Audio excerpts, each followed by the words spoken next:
Game number 1, Division 6, ladies and gentlemen. Salami jalapeno pizza against the Bacon Landlords. And well, off we go. Our first map in the best of 3 series is Tomb of the Spider Queen, and it should be a really fun match. This is, of course, the amateur scene that we're looking at right now, and we're looking at pretty much the lowest level. Not quite Division 7, but Division 6. On the left side, Makimi on Greymane, Ozzy Sop on Malfurion, Pedro on ETC, Onyxian on Jaina, Plumpikind on Blaze, and to the right side, the Landlords with Bacon Soccer on Ophia, Fengshen on Garrosh, Peak Style on Chen, Hinata on Oriel, and Exotia on Falstad. And well, off we go. So in case that you're actually watching the lower leagues for the first time, just a quick spoiler. So first of all, this is Division 6, which means that the average level of play is roughly around gold, just generally speaking. So that's roughly the level that a lot of these players are at. Some of them might be on plat, but it's what makes this all interesting. And of course, there's going to be a lot of weird talents be chosen, some weird picks when it comes to team compositions in certain maps, and the same is also true for the decision making, which is usually a bit more, let's call it out of the box and interesting than anything else. So it's not really the high level of play that we're looking at now, but it is usually pretty funny. So we're going to make quite a bit of fun of the players and the styles, and also going to use that as a bit of a tool to explain to people how to maybe improve a little bit. But that's a nice setup, and that's actually first blood against Oriel. So nicely done. But as there's always someone that is a little bit offended, is like, I don't like how you talk about the players. Just a quick note here. If you find yourself in a snowflake position like this is not the game for you. Players are on board with it. Again, I get a lot of series sent to me where they ask me to do exactly that and cast the games that way. So if you are in a spot where this offends you personally for whatever reason, then you should click the red X at the top right of your screen right now. For everybody else, enjoy the show. So, as we're heading into this, we have already a little bit of a play here. We have Gathering Storm on level 1 for Falstad. Not really something that you see a lot these days. Oriel missing the whip now too, because that was locked into. Bacon Soccer on Orphea is trying to get away here. I mean, Orphea, she hasn't really been able to join the Nexus recently in any of the top games. One of the reasons is that her coffin is actually pretty heavy lately. You know why? You know what's in the coffin? Yeah, you guessed it. It's HGC. Sad moment. But also, Orphea dead, about as dead as HGC in this particular case. Down to the bottom of the map, we have Plumpikind going up against Peakstar, so the one-on-one lane is already set. And now with an early level 4, the Bacon Landlords have established a 2-0 lead in this particular setup. So yeah, off we go. Right now, 11 stacks already for Falstad. I mean, as long as the opponent's team is just sitting around and waits for the stacks to happen, that's going to be a little bit of fun for Exodia. But it's not really an opening that you usually see for Falstad. It's all either about going into Seasoned Marksman or trying to go into a bit of a different setup where you're attempting to go for the Wingman. It's not really a hero you see a lot here. Global value is not what you usually get. Big rotation towards Blaze. He got ganked upon without having any chance of walking away here. Yeah. And Falstad still at the top lane going up against Pedro. A weird lane to begin with. Having ETC, your main tank, go up against the bird is a little bit odd, to say the least. So one of the range damage dealers should rather take that spot. Panda's just jumping in. Greymane is, by the way, taking the camp at the bottom of the map, but the blue team is currently also pushing through the middle with their own camp. So you can already tell that when it comes to the timings on the bruiser camps, it's a little bit off compared to what you see when you're looking at the higher level of play. Normally you're always trying to take the camp roughly around the same time so that your opponent can't push with it. But the blue team, they took the camp and then they simply forgot about the camp, so they didn't even try and push with it to damage some of those towers even more. What helped them slightly was that the red team also didn't really set up a big defense, but someone eventually walked into the mid lane and dealt with it. But if you take the bruiser camp and your opponent, that Blaze is not going to have a good game, as it seems. Yeah, if you take your bruiser camp and your opponent doesn't take theirs to counter it, and they don't clash in the middle of the map, then you should always attempt to push with it a little bit more aggressively. Since taking camps just for the sake of it doesn't really do a whole lot for you normally. Depends a little bit on the map and the setup, but especially here, you always want to accomplish something with the camps that you claim. And one of the things that you can do is just get in there. Malfurion is just First of all, he survives, which in and of itself is already great. I have no idea what he did in the mid lane solo to begin with. He should always be with the hero here. But yeah, strict rotations, so it's something that we're going to see there. For now, we have Boomerang taken. Of course, full-on mage build for Falstad.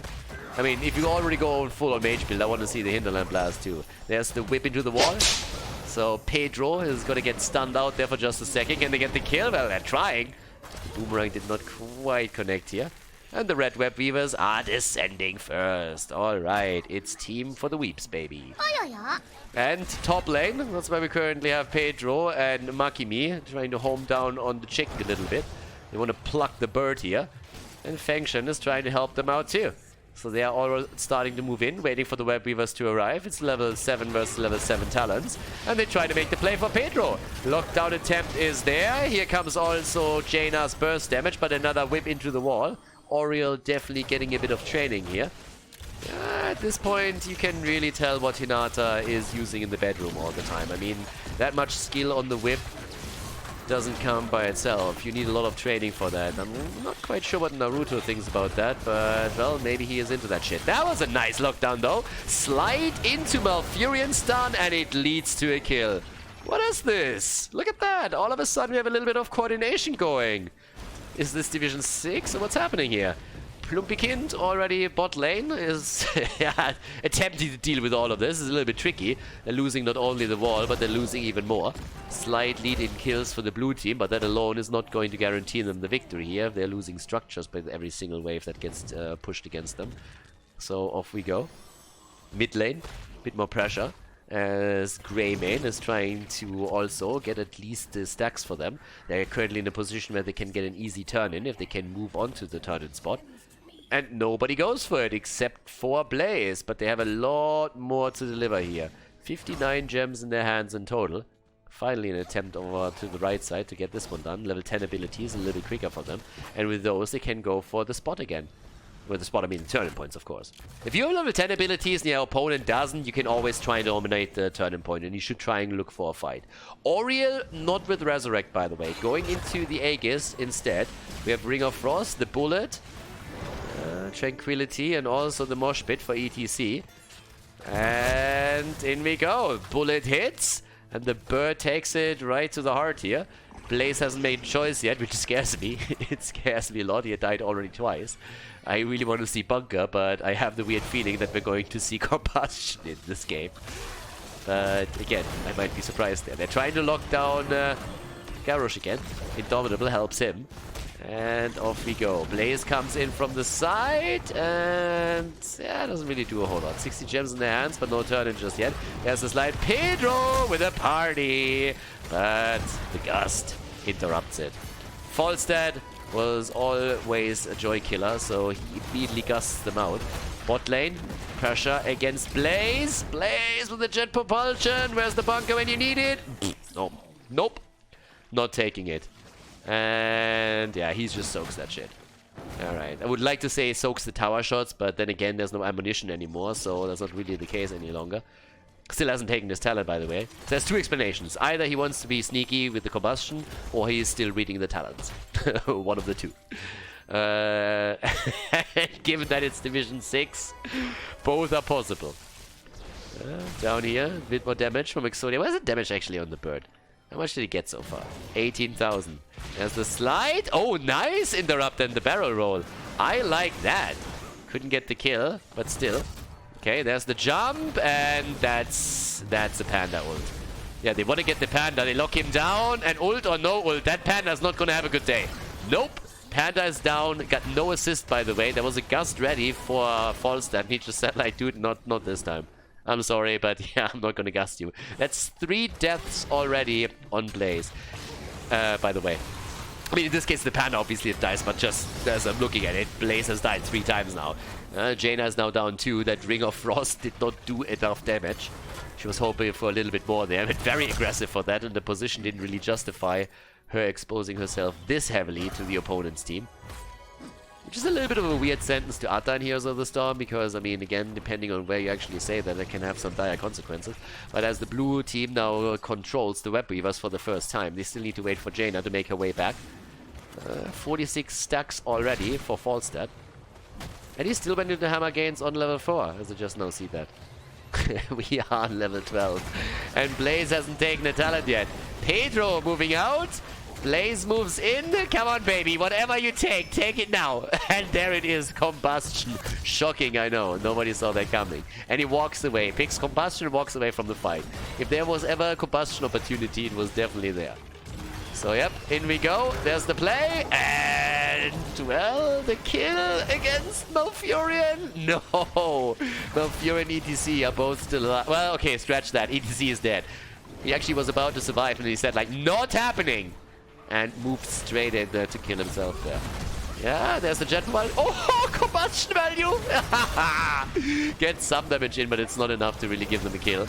They might be able to go for follow-up though. The problem is that while the team fight happens, the lanes are all getting pushed here. So the blue team might have lost 2 heroes, but they also bought themselves enough time to capitalize on the objective, which is now pushing through 3 lanes and is about to take down the bottom fort. Yep, that one's down. So, kills or no kills, they got a lot out of this, at least structural damage. On level 13, we have the Blood Craze. Also Giant Killer. Now, I think Falstad is not really going for a Mage build, because if you want to go for that, you usually go for the faster Tailwind activation and then for the cooldown reduction while it's active, so for the 2. But I think in this case he's just saying, I want damage, all the damage. So he looks at every single talent and says like, okay, what does damage? And then he goes for it. It's pretty much what's happening here. So Falstad now trying to go for all of the damage talents. Bacon Soccer is still alive, gets a bit of an assist here. As a bullet came out again. It's 6 kills against 4.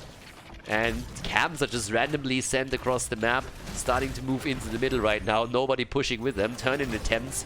I want to say on both sides, but so far it's only the red team that is trying to pull that off. Panda's in, blue web weavers are coming. Are they gonna try and retreat here? And Tranquility plus Ring of Frost, and damage is through. But even with the combustion, they couldn't get enough to make anything happen here. Jaina's already down. There's the Aegis though to save another target, and Fengshen walks away from it.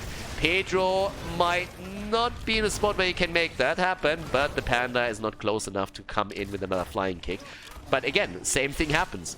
We're seeing the camp or the web weavers doing a little bit of damage, and they could actually move in and try and see if they can get a kill against those guys. It's not like they have a lot of hit points here. So bot lane gets now pressured, mid lane is already dropping. There's a massive level lead though for the Bacon Landlords. There's the attack, Pedro locked into a corner and down. The Panda is all... well, Panda? Are you shitting me? Yeah, there we go. Alright, Panda dies, and the bot lane is starting to lose the wall. Bot lane loses the wall, the top 4 has already gone, top lane the same thing is happening. The Landlords might not be in a spot where they're able to do a whole lot of damage in the team fight, but they are able to get one objective after another, and as it turns out, that's enough to dominate the lanes. Look at the minimap. They haven't lost the fort yet. And instead, the top wall has fallen, the bottom wall has fallen, the keep itself has already taken damage. The Landlords moved into the middle, did a bit of work there. Could have done more, to be honest with you. And are now looking to grab some of the camps. We still have turn-in potential, though. From the Landlords. I think I mixed the team names up right now, didn't I? I thought the Landlords were on the left side. Salami Pizza is doing their thing. So yeah, my bad. I guess people already picked up on it, but yeah, for some reason I kind of mixed up on which side the teams are. But you figure that out, obviously. So the Landlords, the one heavily ahead and heavily behind at the same time. Should honestly be able to turn this, if they get the turn in.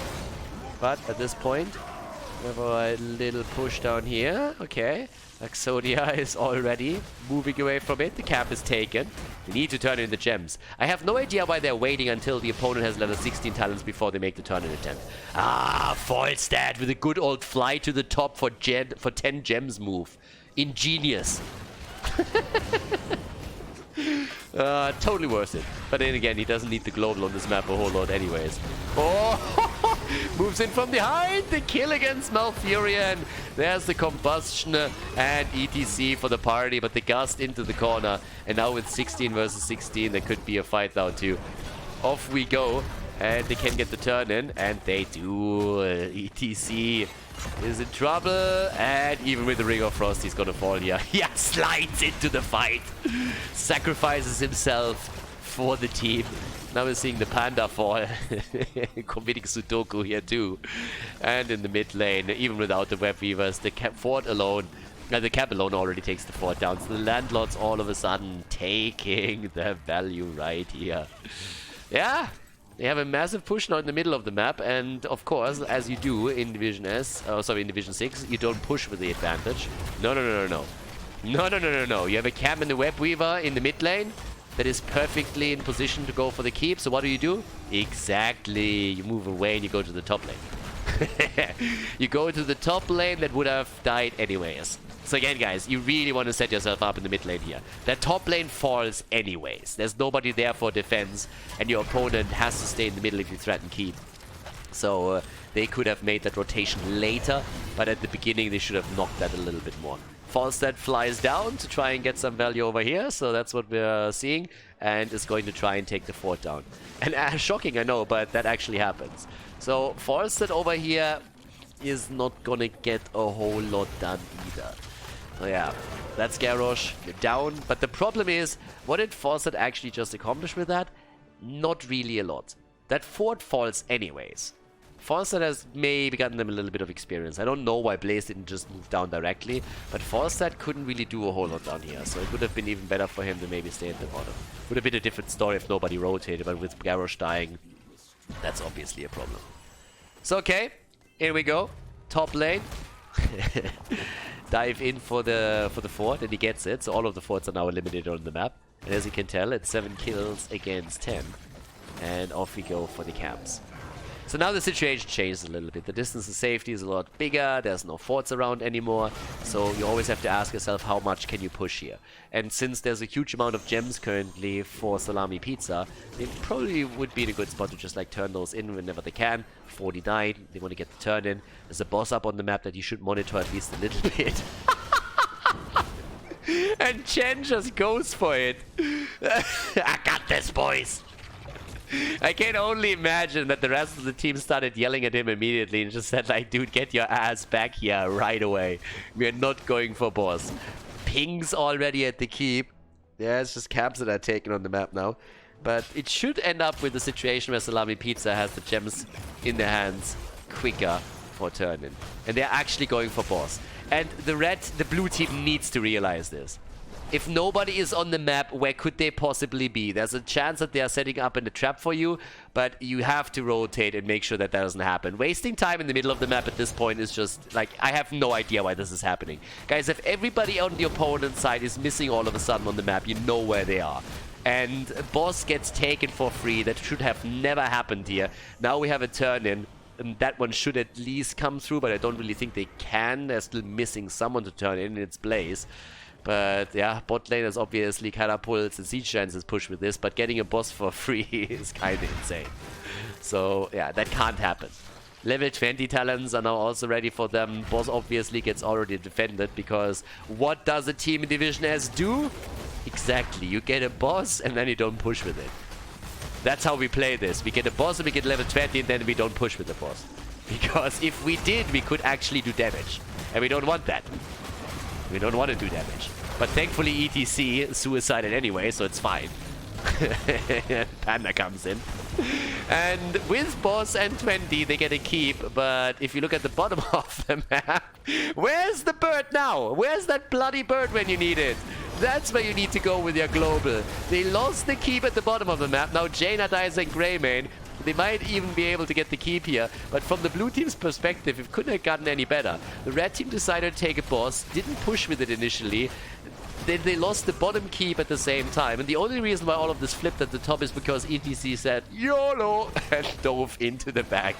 So it was a horrible trade for the red team. An atrocious trade. But ETC jumps back, they lose a hero, and now they're gonna lose the game. But it shouldn't have come to this point.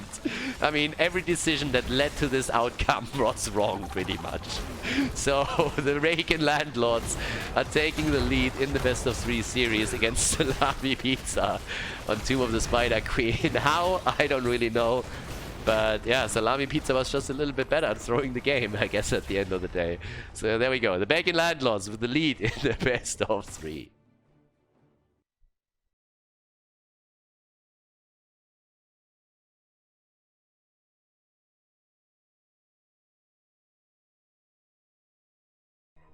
Game number 2, the Landlords in the lead, and don't be confused by the scoreboard, the teams actually changed position for map number 2. So at this point we have on the left side the Bacon Landlords after they just took the lead in the series, and over to the right side Salami Pizza with, yeah, their own lineup here. The Game of Throws that we just saw. Now we're heading into map number 2 with Bacon Soccer on Urel, Feng Shen on Garrosh, Exodia on Jaina, Peakstyle on Vala, and Hinata on Brightwing in game number 2. Also, on the right side, Salami Pizza with Onyxien on Sylvanas, Makimi on Hanzo, Plumpikind on Leoric, Pedro on Diablo, and Ozzy Sop on Ana. And again, he misses the opportunity to go into the appropriate skin. But already, Hot Pursuit taken.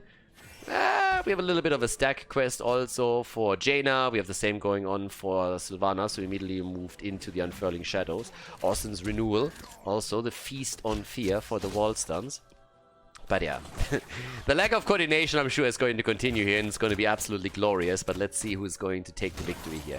Fruit Fly already claimed on the left side, and I'm never really happy to see this. There's some people that on Division S level can definitely make the difference with Trashwing. But I really don't think it's a hero that has any place in the lower levels. You don't see the coordination that would really bring the hero to a level where it's going to be useful. But again, time will tell. Already a bit of a setup. Ooh, Polymorph follow-up. And the kill attempt against Pedro. And there we go.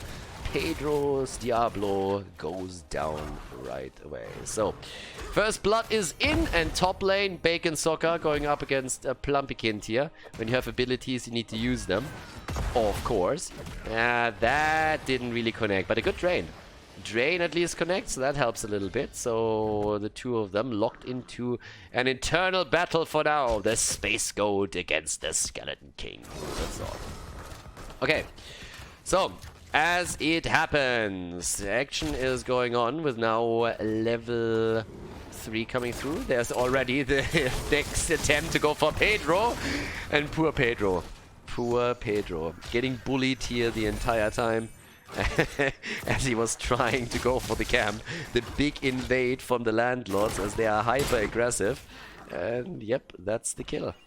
So 2 kills against 0, both against the Lord of Terror. Not really terrifying. At least not now. Maybe it's going to change as the game continues, but for the time being, that's definitely not a thing. Okay, multi-shot build, any second going to be picked from Vala. Not even in Division 6 are people... even Division 6 players know that you can't go auto-attack here. So it's going to be a multi-shot build, I'm sure of it. I'm absolutely sure of it. It's going to be multi... Yes, thank you. Thank you very much. You had me scared there for a second. Yeah, no auto trash for Vala. Instead we have multi-shot. Massive value, of course, in Infernal Shrines, one of the best maps for it. The chase is still on, though. After they couldn't lock Diablo down this time, they were trying to focus on a hero from the same universe and locking the Skeleton King into play. That didn't quite happen. And now we have level 4 talents, just as the Shrine at the top lane is activating. Urel also with a Hand of Freedom! The American Space Goat. We need a rotation towards the top. Seems like Feng Shen is trying to anchor that a little bit. Top left, top right. Actually, top right doesn't take the camp. Okay, so they let this one slide as the Shrine is already active. Or do they?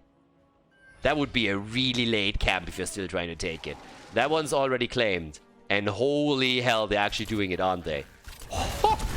Guys, the Shrine is already active. I don't understand why this team isn't already going for it. You don't need the entire setup to push this one wave out. Like, get that lead. It's a freebie. Right now you can, like, leave one hero in the middle to maybe soak the lane. Everybody else can just jump onto the Shrine and make sure that they get a massive lead here. You should be ahead by roughly 20 before the opponent even is here. That timing from Salami Pizza is really bad. That's a horrible timing. I mean, look at this. By the time they're actually starting to make a play for the Shrine, they're already behind by 25. I mean, it's nearly impossible to win this one, unless the Landlords, of course, screw up. And Feng Shen is actually way out there and goes down. Feng Shen down, and yep, that's Brightwing for you. Not really able to assist in any way here, unless, of course, he global in. That's a good wall stun on the other hand. Pedro is trying to also get the overpower in, but can't. Level 7 talents are ready, so there's a slight lead now for the Landlords, but since there's still one hero down, that window couldn't be used by them. They still have 30 stacks. But as long as the anchor here, they still make that play. They're trying to go straight in for another kill. Should maybe try and sneak onto the point and get those last remaining 10. But that's a wall stun. Bacon Soccer is way too far out, and that could be another kill. They barely are able to save him, though.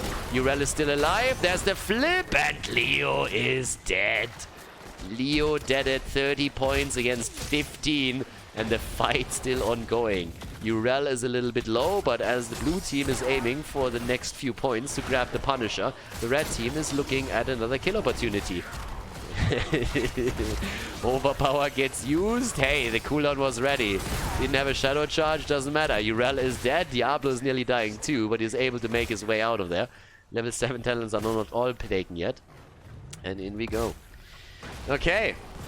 There we have a, oh, bait over the wall. I am impressed. Nice, nice. Applause, applause. Nicely done. Division 7 with a bait over the wall. I'm very surprised. Pleasantly at that. But also, the wall is opened, and they started to move to the side wall. Both teams with a good play here. Red team baits over to defend easier. Blue team opens the side wall to see if they can maybe lock someone down. Nicely done by both teams. Ends up with the wall being destroyed, and the fort is still there. So is the fountain. But that was pretty nice. It was pretty well done from both of them. Okay. So, with this, we have another invade at the camp down here, but at some point the red team just has to say, like, okay, we're done with this shit. We're actually going to fight for this one now. Vision is already granted. We're starting to get some damage in. Diablo again with a deep move. Could get the stun out. Pedro, my man! No, Pedro! Okay, keep him alive, thanks to the sustain that he has there. But they're not able to lock anybody down on the opponent's side. I can't wait for Leo to finally have his Entomb ready, because that would have helped him in so many situations. And I really hope that Brightwing goes for Blink here. Yeah, well, it's 3 kills against 2. It's a little bit more of a slower pace here. Campbell is now also claimed. But both team are 5-manning this. Side laner? Nah! 5-man! 5-man all day, every day. Leo apparently has finally realized that he's called offlaner for a reason, so he starts to move to the offlane.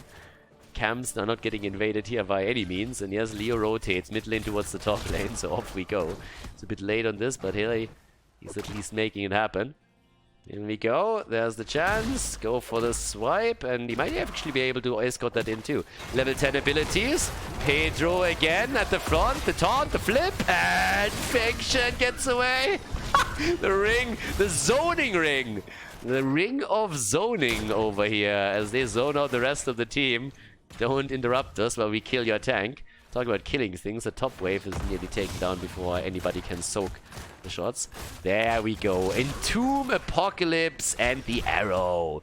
It's a wombo setup. It's a nice one. Hanzo arrow into an Apocalypse. Entomb into Apocalypse. Oh! Oh! Voila! The arrow from Sylvanas. The Veiling arrow is there and drops her. Nicely done.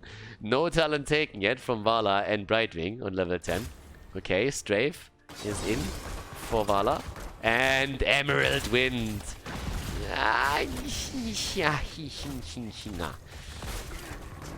Not a fan.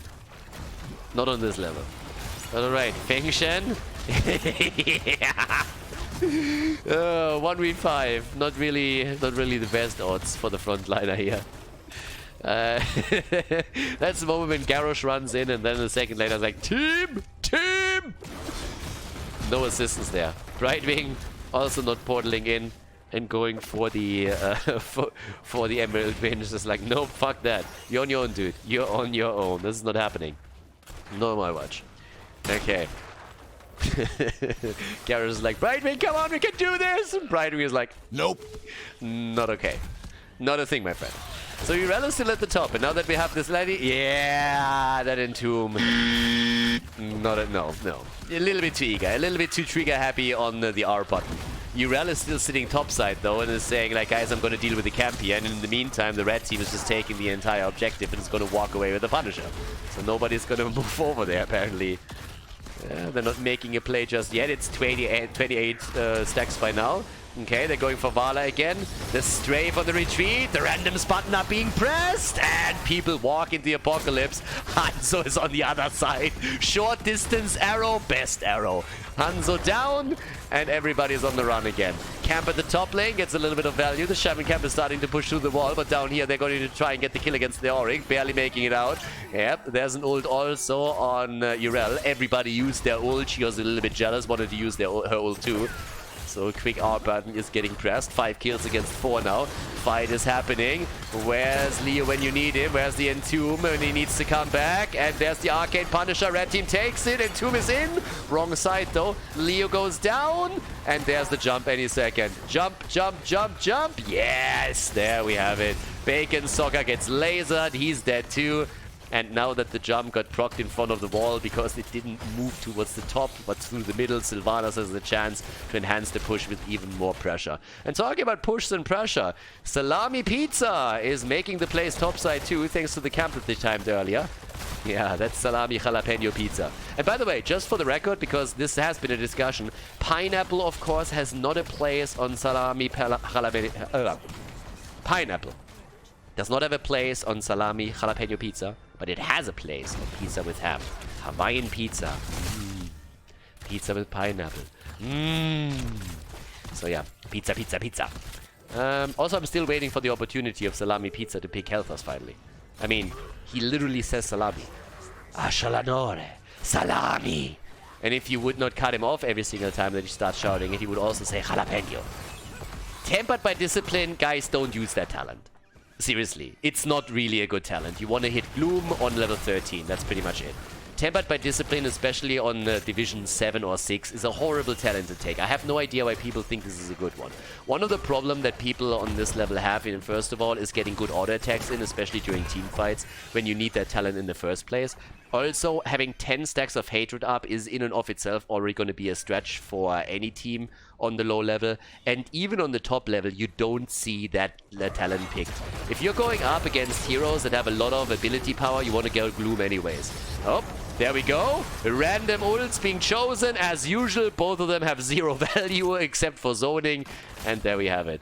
Again, you want to go into a Hanzo arrow, into a proper Diablo ult, but then you also need a long distance arrow, not a short stack, and you want to use that for the Entomb. Unless, of course, Diablo combos properly, and the combo is always the same, guys. If you want to go for a combo, you press your R button first, then you attack a target with the Shadow Surge, so you got the Shadow Charge, and then you flip the target into the Apocalypse stun. That's the combo.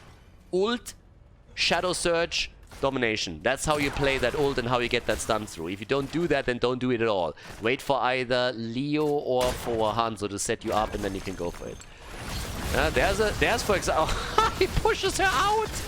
Pushed her out of that. That was a weird interaction. No wall stun for you. So Vala gets saved by Diablo. Pushes off the strafe and tries to get some damage. And talking damage, let's have a look at the numbers. Haven't done that in a while.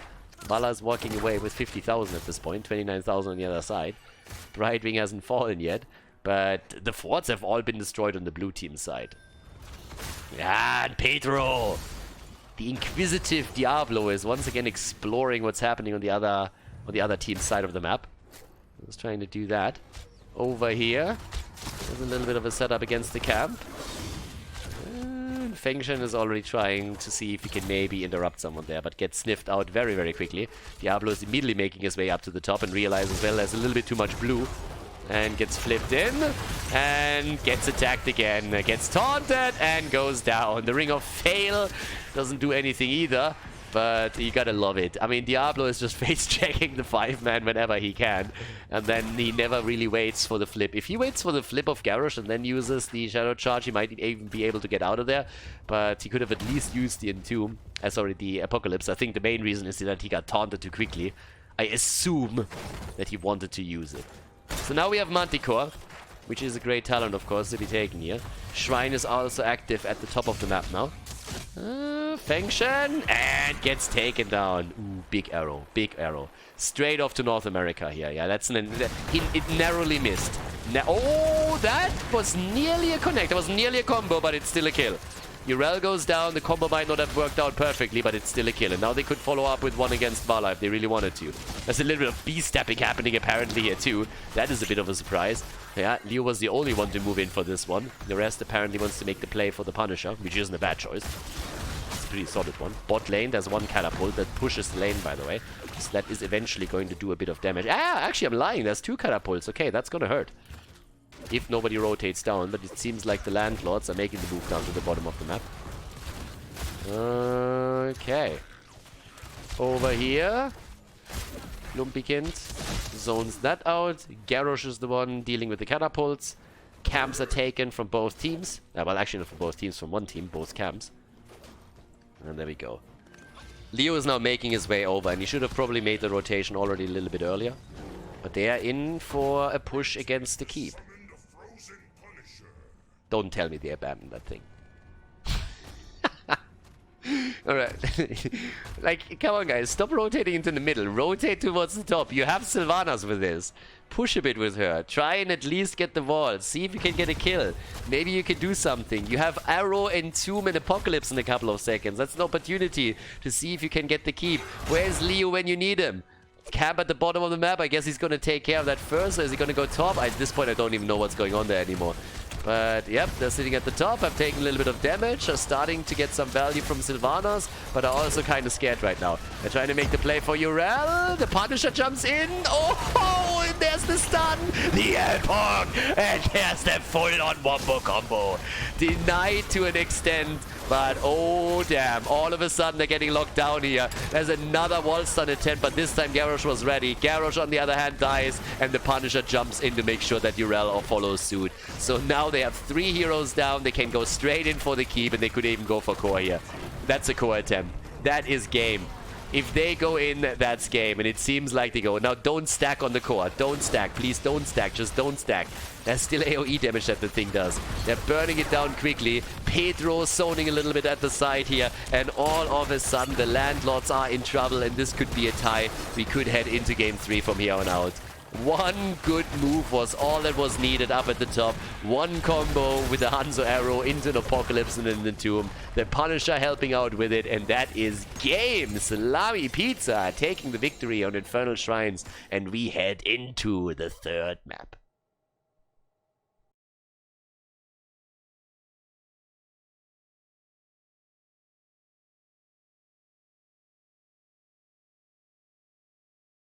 Game number 3. The fiesta comes to its conclusion, and which hero would be better to lead the charge than the Merklord himself?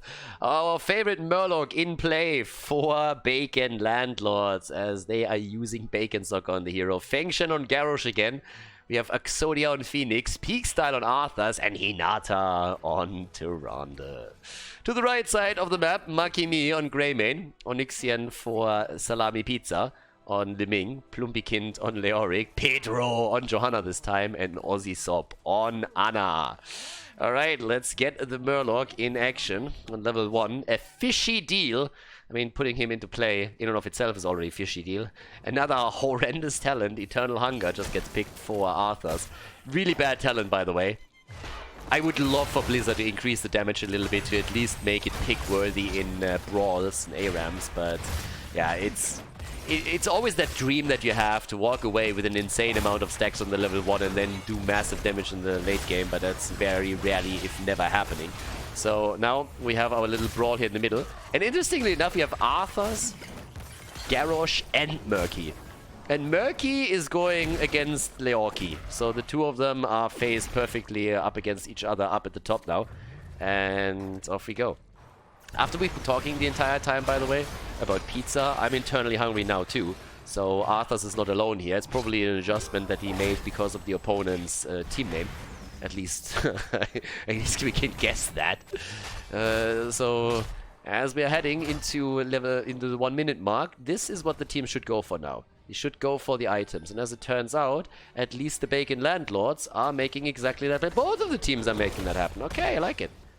Both of the teams are going for it, and it's time to shine with the items. Okay, Murky all the way still sitting up at the top here. This is going to be so bad. Like, I don't really know if I want Murky to win, if I want Murky to lose, but I'm afraid of whatever is going to happen here. It's going to be horrible, and you know it too. But yeah. So, Bacon Soccer is already sitting tight here. The dart is missing. Anna walks away. She's a little bit too fast for Garrosh. Yeah, it's a bit too slow here. Tougher Fish has been taken on level 4. With level 4 talents in, we also get the stacks for Lunara. Tyrande.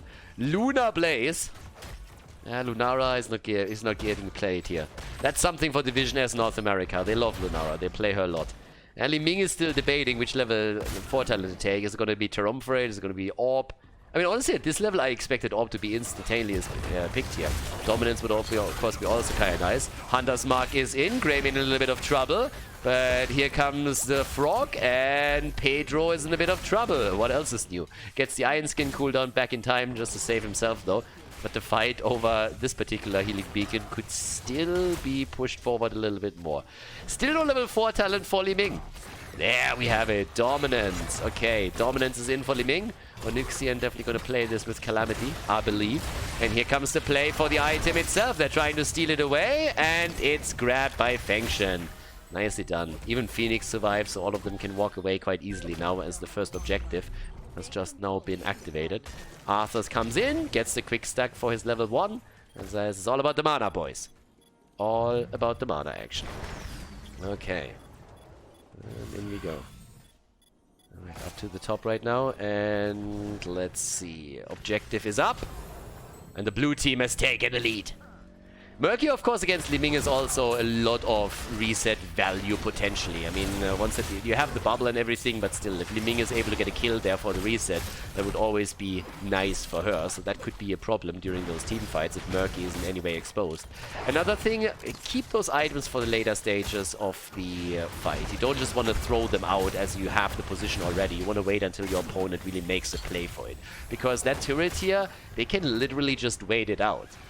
I mean, it's not giving any value now, so you really want to just use it when your opponent is trying to make a play. And also now that the items come back up, you can already tell that the red team is going straight for the second item, which means that they're going to have an item advantage over the Landlords. Black Lagoon, also taken for the radius increase. Well, that item should be grabbed up pretty soon. Still the healing beacon, of course. Up at the top, they're already fighting there a little bit as Exodia is trying to push the wall, as it seems. The fight, then again, is already zoning back onto the point. Nata being pushed back. In comes Johanna. Yeah, there it is. Overtime has been reached, and the kill against Arthas doesn't happen. Instead, nearly Johanna falls, but... and Tyrande get low, but the double kill. There's the resets. One after another. Li Ming goes in and takes a massive shit on the Landlords. 5-man wipe as Li Ming takes down 4 and Greymane finishes Arthas. What an insane setup. The double turret here literally helping a ton, but it's Li Ming that comes in with the resets, and then it's just whack-a-mole time. Simply jumping in with Calamity and one jump after another with combo after combo unfolding right in front of us, and she gets mad value. 4 kills against 1 right here, and Li Ming now helping the team to get the big lead. Level 7 with the Oppressor taken. Spell power reduction. I don't really think that Garrosh is going to get close enough to Li Ming to really get the value with this one, but I mean, I don't really know. It's doubtful, to say the least. In comes the attack again.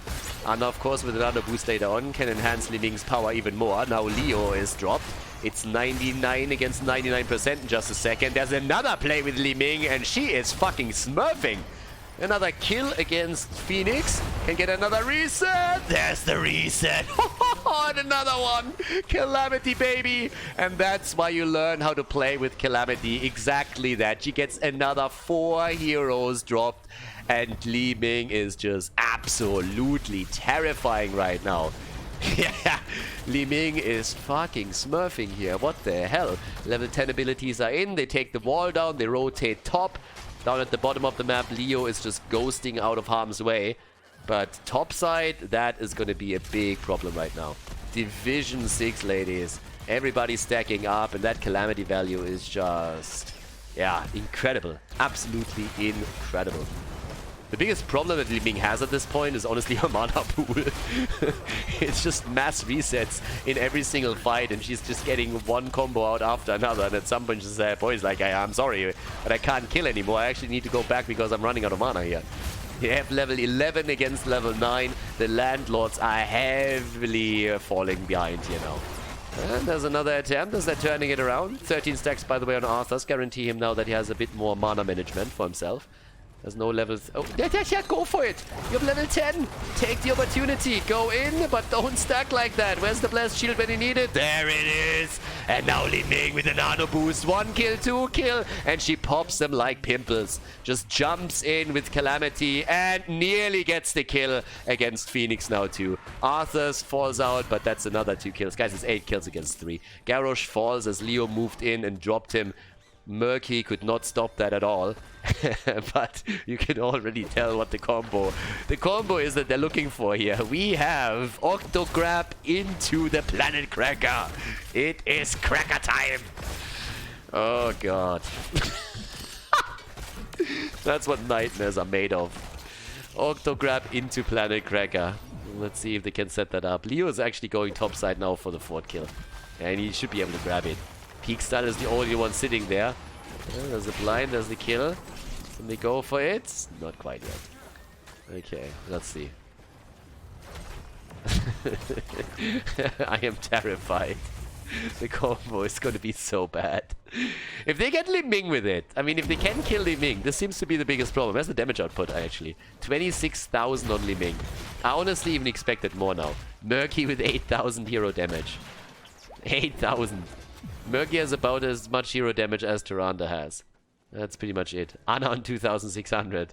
Never change, Ana. Never change. There's actually a lot for Ana, I think. At least in Division S. So yeah, let's see. Top side. 13 is nearly ready for them now. And top side, they're also now taking the camps. But off we go. There's a big front line too. Yeah, there's the 13 talents. Okay, so they got that. Murky and Phoenix. The meme team. The meme team for the dream. For the meme dream. No plays yet. Can't go for Pedro. Iron Skin is too much of an issue. Won't be able to get the entire damage out. So you need a little bit more, obviously. I mean, Tyrande with Hunter's Mark, if you just think about it for just a second, Hunter's Mark, Octograb, okay, they're trying to trap him again. Feng Shen, and no, he goes for the Planet Cracker for the save. It doesn't happen. Garrosh dies. That's a misplayed combo right there. And it seems like Arthur's is also going to fall. Yes, Li Ming with 1 Calamity kill after another. Oh my god. They're wiping the floor with them. 13 kills against 3. Salami pizza. That Planet Cracker just didn't do enough, and Li Ming is killing 1 hero after another. It's actually insane. It's absolutely crazy. I mean, they're dropping the wall at the top, and Leo is making its way over to the point. But right now, I wouldn't even go for the bot lane, honestly, anymore. Usually with the second objective, you want to prepare the bottom of the map. But if they grab the protector here, they should honestly just go for keep. I mean, the wall is opened up already as it is. Okay, there we have level 13. That gives us, amongst other things, rejuvenating bubble. Also, now with the Frost Strike, yeah, he goes all in on it. He's actually going full for it, so he's gonna probably go for the second stack now, level 16 as well. Has 17. It's just not enough damage. 17 stacks give you 68 damage. That's not enough. Even if you put it to 5 instead of 4 damage, then 17 would put you on 85. Which is a little bit better. But yeah. Once you have 2, it's a bit easier to get good damage in, but still. Alright, so for now, Murky, I mean, he's not murking as much as you would think. I actually expected him to push the lanes a little bit more and being a nuisance on the side lane, but we're far away from that. Now they take the battle over here. Alright, where's Li Ming? That's honestly the only question. There's nearly the kill against Garrosh. Oh my god, they're all low already. Li Ming hasn't even completely popped off. She didn't get a nano boost either. Ana is asleep at the wheel here. What is Ana doing? Where's the nano boost? The fuck, baby? Come on. Granny, you can do it. Like, what are you holding the nano boost back for? I mean, Li Ming gets the kill anyways, but still. Look at that. Ana is just sitting there, just like, no, no, you don't get the nano boost. I'm not quite sure what happened between the two of them. Maybe Li Ming called Ana old. Something happened, but for some reason they're not doing anything with this. Okay, so they're moving in the middle. They could have taken this one down, especially after the kills happened, but they decided not to. So instead they're trying to take the fort at the mid lane down first before they rotate again. But yep, off we go. There's the attack. Leo's already pushing the bot lane. Up at the top, they're fighting against the... I honestly think they should put Li Ming out of the Protector, because I'm pretty sure that she is doing a lot more damage outside of the Protector than inside the Protector. Now they have level 16 talents, which gives us also Mirror Ball. And that bot fort is... I mean, it should be a goner. Murky is the one rotating topside and trying to hold the lane for a little bit longer, but the bottom team is in trouble. These entombs are not really on point right now. They're not really hitting the way that you would expect them to, but I don't really think it matters. The fort is toast anyways, and it's a 5 versus 4 still without level 16 talents, so that doesn't make the situation any better. Leo with the Mithril Maze went full on into an auto attack build instead going for Ominous Wraith and Royal Focus. But they set themselves up for objective number 3 already, and they're trying to go for a kill here too. Off we go. They have the heals. There's at least a shot, and with the 5 versus 5, nah, Bacon Landlords don't want to fight this. Can't really blame them. I mean, you can never count. Oh my god! Li Ming, calm the fuck down, seriously. What the hell? I mean, I would like to say that this is a guaranteed victory for Salami Pizza, but let's face it, this is Division 6 after all, and we've seen too many silly comebacks where a team dominates for the entire duration of the game and then gets murdered. But I will grant that the chances of the blue team coming back into it are very slim. 3 full levels behind, that's a problem to say the least. And Li Ming is just absolutely ripping them apart in these fights. 52,000 damage. Yeah. Easy top damage in the game. I mean, nobody else is even close to that. They have the keep already taken down, and the world is their oyster. At least Volskaya Foundry is. So now they can go from one camp to another, stack up on items, which will give them an amazing lead later. But yeah, off we go. 22 stacks now also for Arthur's. He's just like, we scaling, boys, we scaling! Just chill. Once that I have 50 stacks on my level 1, we can take them down, I promise. Yeah. Healing Beacon, 1 turret, they can get the second one. Level 16 talents for the Landlords are there.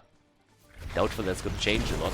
But level 20 is going to happen there soon as well. Celestial Attunement is in, and there we have it. Frostburn feeds, that double stack is ready!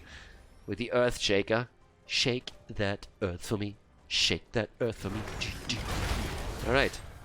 There's another camp to be taken. I mean, it's literally all the camps. And they're invading. They're invading, baby. Octograb has the planet cracker. It's too late. No, it's the wrong target too. Don't go for Johanna with that move. I mean, seriously, any other play. And here we have it again. No nano boost for Li Ming. Ana is stingy, but Li Ming doesn't need it anyways. She goes in with the rest of the team and they drop another 4. 4 heroes down. Why would you go for the cracker attempt against Johanna? It's literally the only hero in that setup that you don't want to hit with it. And they're moving down to the bottom of the map. They want to end this. And they have a chance to. 3 heroes are already down and you have Greymane in your hands. I would love for at least Ana drop that nano boost a little bit more reliably onto Li Ming, but Li Ming is just crushing them. Absolutely crushing them. 60,000 damage nearly. They can't end, by the way. But they can kill Murky. But they can't end. So they moved down to the bottom. So pretty much the fight didn't give them anything. It gave them level 20. But they moved down to the bottom of the map and they're like, yeah, they're alive again. So now we go into the middle maybe to do something. Let's see what we can pull off there. But yeah, there we go. The combo is back up in 30 seconds. We have another opportunity to see a proper combo, ladies. So let's go. Okay, it's time for the Protector. 3 level lead. It's time to shine. And here comes the blue team. Another opportunity in 18 seconds. Make it happen. I know you can do it. 1 planet cracker attempt. Make it a good one. Also, not riding the money pig is a lost opportunity, I'm just saying. That's a bad Billy as well. They can't fight on even talents. It's not happening anymore. You're too far behind. You have to take the fight. It's cracker time! There we go. Let's go. Let's go! No. Don't go for her. Not on the conveyor belt either. Come on, combo something. No. Arthas is trying to solo kill Ana. Murky is just running around like a headless chicken. And Phoenix is sitting somewhere.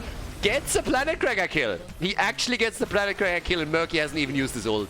Ana is dead. That's 2 heroes down, guys. That's a 2-for-2 trade. It could be way worse. That's a 2-for-2 trade. Grayman is dead too. Come back. Come back. Murky is sitting at the top, and the rest of the team is fighting down here. Murky is saying, I hate all of you. But that's the end of Tyrande, and all of a sudden it's a 2-for-1. Exodia is the only one still fighting here, and Murky is instead looking at siege damage. Like, but look at my siege damage! And yeah, they got 4 heroes taken down. And Murky... he had a chance to actually set up his egg down here somewhere. They could have won this fight easily. Like, easily. I mean, seriously, if you think about it for just a second, they kind of won the fight already. They took more hero, they took the same amount of heroes down as the opponent. They really gained a massive amount of experience in this, and Murky just went onto the lane instead. Hinata down, the protector. There's only a driver. There's nobody alive. But the keep is nearly down anyways. Hit him with a fish. Hit him with a fish.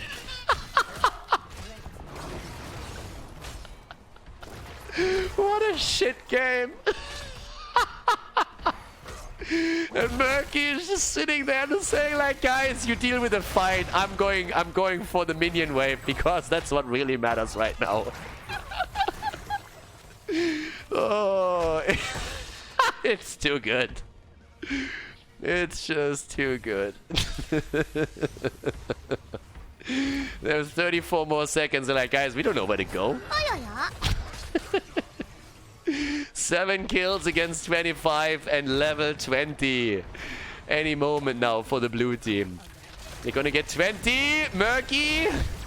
Dude, put the egg down somewhere. There we go. Big tuna kahuna, baby. The Ice Blade arrows. Alright, last keep is down. They lost every single keep now. And it's time to force a fight. Let's go. Connects with Tyrande. Can they force a fight here? Like, I don't know. Still. Oh god. It's beautiful. It's beautiful and horrifying at the same time. Okay. There's the move. There's the camp. He's trying to come in from behind. They leave Garrosh alone. There's the army living. The kill against Garrosh. Planet Cracker. It is Cracker time, baby. But they went for Johanna again. They honestly, for the 3rd time in a row now, tried to use the Octograb Planet Cracker combo against Johanna. Oh. I don't really believe that it happened 3 times in a row and they got 0 value out of that. I mean... yeah, Lernresistent is what we call that in German. Very resilient to learning anything here. Arthas is down, and that means 4 heroes are still alive. 3 down on the other side, and this should be game. I mean, now you can just simply escort the catapults onto the core if you want, or you can just simply go for it yourself. Murky is there to save the day, but I don't really think this is gonna happen. Grayman is a little bit low, so maybe they can kill Grayman. Octograb is back in another 2 seconds. Octograb him! Octograb him! Okay, doesn't need the Octograb here. Core is falling. Octograb! Octograb! And... no. Give him the fish! The blessed shield gets dodged. Give him the fish, baby. Where are you running? Where the fuck? Okay, catapult. Alright. I'll grant you that. He goes for the catapult. But Leoric is trying to clean house here. And yes, that's going to be game. A 2-1 victory for Salami Pizza in Division 6, ladies and gentlemen. The game is over. The suffering has ended. Still to be seen whose suffering I'm talking about, if it's the suffering of the blue team or the suffering of the audience, but either way, nicely done here by Salami Pizza towards the end, and a well-deserved victory in the Division 6 series.